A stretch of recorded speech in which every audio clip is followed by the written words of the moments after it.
I remember one lady that I had as a client. She was in a house that was just deplorable. She had money, but she was just in the house deplorable. I had asked her 2 or 3 times about, the possibility. She was a Methodist member of one of the local churches coming over here. She had no family. Her husband was deceased. And so we finally got her to come under most adverse conditions. She came from the hospital. She had to be admitted to the hospital. She came over here, and she was here for a while. And I said, you want to go back to see your house? And she said, no, I will never want to go see the house. I feel like I've died and gone to heaven. I want to stay right here. Well, I can remember when Ernest Fitzgerald was sitting there, and he started talking first with Bill Womble and then some others about retirement home for the people who really needed it in this area. And so he and Bill Womble got together and got a group together and started talking about it. Everybody was afraid of Bill Womble except me. Bill Womble was my mentor. I decided that it was very important that we needed this. And of course I'd been sitting there since the cradle roll when they opened the doors, and it was important for me for sitting there to be involved in this. The idea of having the children's home involved in giving land for the purpose, and then my thought that did not work out was that there could be some good relationship between the children and the people in a retirement community, that the people in the retirement community might be able to be mentors to the children in the children's home and have some interrelation there. That never did work out. I was on the building committee, and I was on the board for many years, and Francis, Ms. Norman Stockton, and myself did most of the original decorating because we couldn't afford to have an interior decorator. So I begged everybody I knew in the furniture business to donate for us or give us discounts on things, and we had a great time doing that. I even drove a 24-foot truck one time from Hickory. Shuford Furniture had given us all these lounge chairs, and I went to Hickory by myself and back. I'm crazy, but I'm not as crazy as I was then. You had a lot of people, a lot of business people, a lot of people that were engaged in government and legal and business, spent many, many hours of their time as part of this founding of this home. And they continue to do that. This board has some outstanding people in the community serving on it. They serve without any compensation except just for the privilege of being a part of something that is a great institution. I think that the Methodist Church can be proud of as a ministry to a segment of our people. When I was told that I had the job of resident coordinator, I was excited about it. I had some mixed emotions about leaving the job, but when I made my decision to come because of the commitment to Christian service, I thought from the very start when I made up my mind that this is what I really wanted to do, and then I started working with a wonderful staff. I tell people many times that when I left my government job, I stepped right over into heaven.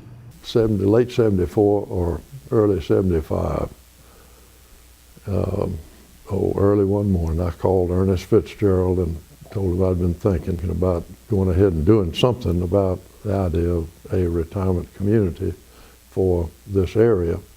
And Ernest said, well, he had been thinking the same thing. It turned out that I didn't know about it. I wasn't this close to the church activities at that point, but it turned out that there was a committee of the conference that was supposed to be working on this subject, to the idea of developing some home in addition to the Methodist home at Charlotte. And like so many of those committees, they were about to committee it to death. They'd meet and meet and meet and never get anywhere. We all started going all over the state, and we'd take several different cars each day we went. And we went to other homes all around the state to see what they were like. Our architect was with us, and Harvey Johnson, who was head of the Moravian Home, was with us. And I had a great time because we all told jokes the whole time, and it was wonderful. But we got a lot of good ideas from the other homes around the state. The groundbreaking was, the day that we would have the groundbreaking was so rainy that we really didn't get to have the groundbreaking at the site. We had to have it at on the children's home property, which was rather strange. But all the principals were there, and we carried it out in the rain. I can remember full well that Holt McPherson was made chairman of the overall group at the time after the site was selected, and he and I used to come over here for. In the meantime, of course, it was approved by the Western North Carolina Conference, and Ernest Fitzgerald and Wilson and Bill Womble and others worked that out so that we could become an affiliate with them. And Holt and I used to come over from High Point to have meetings, and we met in an office over at the children's home for a year or more as a board. With Wayne Corpening and Ernest Fitzgerald and others, Mr. Stockton and Finch from Thomasville, and some very, very prominent people, and we, out of that, developed Arbor Acres. It was an exciting time to walk through the process with those dear folks who were frightened. They were not so sure they wanted to do this. They thought it was a good idea, but giving up their home was tough. So they had lots of things to talk about. We had lots of telephone conversations, lots of letters, lots of visits. Sometimes I went out to their home to take the drawings, spread them out on their dining room table, and we talked about the building before there was anything for them to come to see. Then as soon as the building was up, they had the opportunity to come see and pick out their room in the main building or the lot where they might build a maisonette or a cottage. The architect knew that what we had raised at that point was about $2.5 million.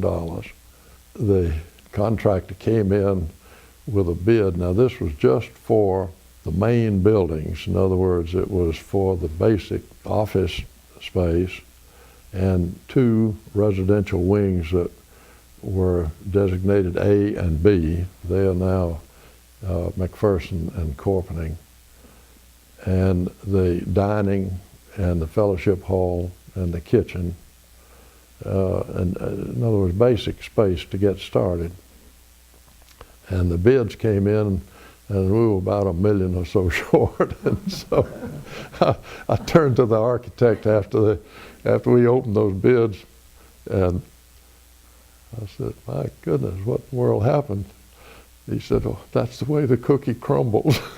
that was about the most sympathy we got from him, or the most sense of responsibility anyway. But it was at a very crucial moment, and Ernest was so concerned that it was going to stop, and it would just sit here with the foundations and nothing else, and it was a horror story. He was, to him, and he came to me and asked me if I would to raise the money to complete this project, or at least get the part that had been planned for started. And as he put it, he said that mud was running in on the foundation and that we needed to get the money to complete that first stage of this home, or it was going to fail completely. Of course, today, I don't know what percentage of the people out here are Methodists, but there are a lot of other people from other denominations that are out here, and it's worked beautifully. I happened to be present when Jules Spock kind of came out of the air, and we were able to persuade him to come here. I became a part of Arbor Acres way back in 1977. Before this, I was a missionary with the Presbyterian Church in Brazil and had come home for a job here in the States. And during that time, my daughter his husband and his brother and father were murdered by bandits in the Amazon. And so I had to bring them home. And the time had come just then. I grew up at Centenary, and I realized the time had come maybe for me just to remain here in America to take care of my child and her 5 children. He was kind of the compassionate person, sweet, wonderful, and his wife Nancy is just like he is. They're both just 2 sweet, wonderful, wonderful people. And you know, when I think about its beginning, I think about the fact, and I've said it over and over again, I don't think you can say any one person was more important than anyone else in its formation. Some people like to indicate this person or that because they were such a vital part of it. But the fact is that we were a huge team together, and every one of us had a different talent that we could use to help to kind of complete the whole thing. And it was a pretty immense challenge that we had before us. We had no money. We had no residence. We didn't have any buildings. All we had was a piece of land and a dream. And yet we were able to see that whole dream unfold, and it was a very, very exciting experience. It's an ever-changing thing. I've always had the attitude myself here that with the project that we don't have any problems, but we just have challenges, and we'll never be shed of those challenges. I think the moment that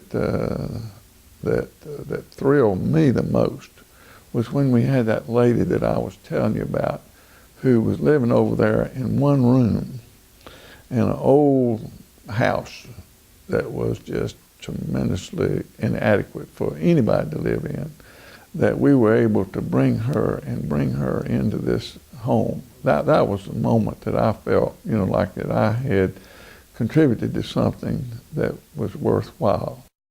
When we get together and we look at it and we look at who was involved, I think we all thank each other for putting it together.